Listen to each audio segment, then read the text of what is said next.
Things, global happenings today. We communicate, we analyze global news. Stay tuned. Hello beautiful people, welcome back to Global Happenings Today YouTube channel. Again, Peter Obi speaks, and this time around is revealing secrets that most Nigerians and Africans do not know. Maybe this is one of the major reasons why the world is interested in the continent of Africa, and particular some African countries, Nigeria in particular as well, why everyone seems to be interested and probably don't want Africa to come where it is, where it ought to be as a continent. Let's find out as Peter Obi takes us through a journey of exposure of what we have, and we don't know how powerful we are as a continent. Now, according to the news, please, before we go into the news, kindly subscribe to our channel. According to the news, Peter Obi said, yesterday I had the honor of speaking at the Commonwealth Organized Trade and Investment Summit in London, themed Harnessing the African Opportunity, a topic of immense importance and promise.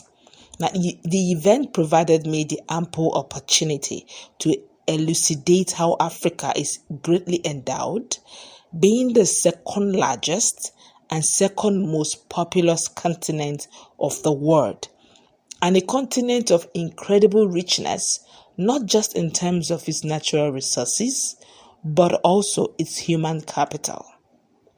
With a population of over 1.4 billion people, a youthful and dynamic workforce with the largest concentration of working age population of about 1.1 billion people, with an abundance of natural resources ranging from minerals to over 874 million hectares of arable land for agricultural revolution, positions Africa as a key player in the global economy.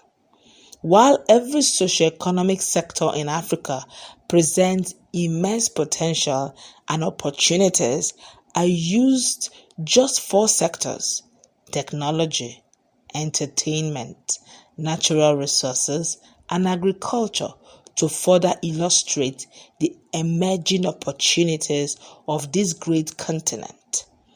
I mentioned that Africa is not just catching up, but innovating its areas from fintech, that's financial technology, the solutions that address financial inclusion, to mobile technologies that leapfrog traditional infrastructure. Africa is proving to be a hub of innovation.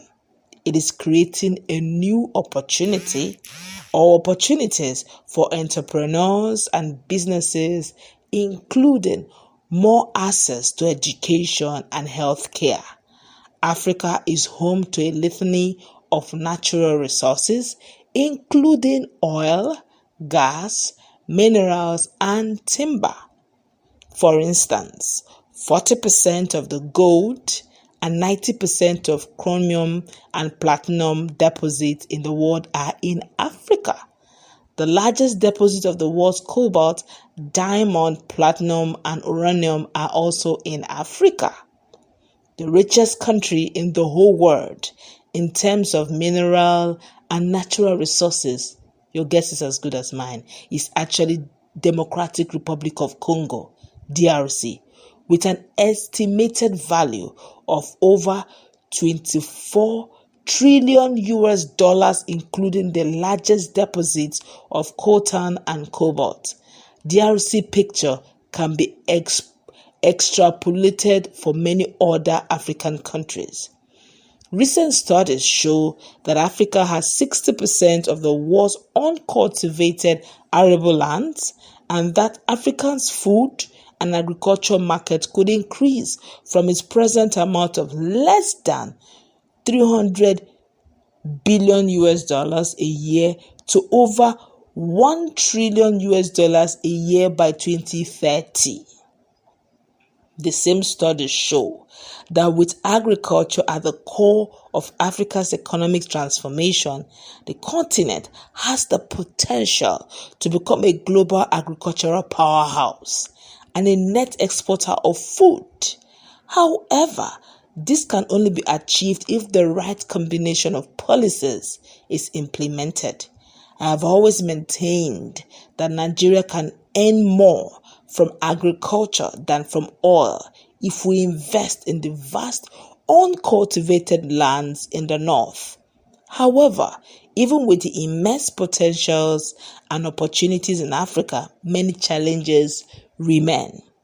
Related to the widespread leadership failures in the continent, Africa is home to many people living in extreme poverty and multidimensional poverty. Despite these challenges, there is a growing belief that Africa can be on the cusp of major transformation with the opportunities that abound if the right reforms are pursued.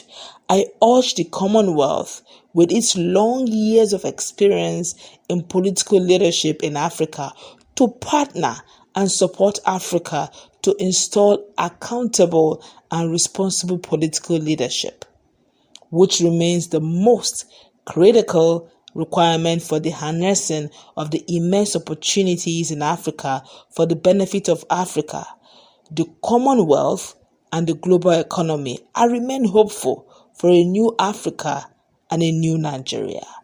P.O. Now, he just summarized it. I honestly hope and pray that Nigerians living in Nigeria, and already Nigerians living in diaspora already have an idea of what we are saying. Nigerians living in Nigeria will be deliberate about their political leaders. Look, we have everything we need in this country. We have everything we ever want in Africa. But the question has always been bad leadership. And I just noticed, unfortunately, that in Senate claims, foreign countries and other developed countries really like the idea that we don't have an idea of how powerful, how rich we are. That's why we keep bringing the wrong leaders and they keep going into collaboration, some sort of announcements with some of these developed countries, and we still don't know how rich and powerful we are. Imagine the richest country in the world is actually in Africa and it's in DRC. They have natural resources. Brekete, nyafo, boku, plenty, okbo. And yet, the country is boasting of extreme poverty too. Same in Nigeria, same in Niger. You could mention it on and on and on. We keep bringing in ancestors as political leaders, but we have youthful population. You can imagine our youthful population is actually 1.1 billion in Africa. And yet, we have ancestors as our leaders. How did we get here? And corruption is one of our major problems. Until we rise, we have what it takes to not just be a world leader, but also be among the global champions. You can imagine where we have the power to feed the world in Africa. And yet we are importing food, where we have uranium. And yet we are looking for ways to import and buy weapons. Uranium can produce such. Just fairly recently, it was discovered, or not fairly recent, has actually been, that Nigeria actually is the second richest deposit of bitumen. But in 2020, we imported $13 million worth of bitumen, even though we are the second largest deposit. We have the second largest deposit in 4 states, literally Lagos, Ondo, Ogun, and Edo. But yet, we didn't harness it. Enough of the talks. Let's meet in our comment section. What's your take? Have a nice time. God bless you.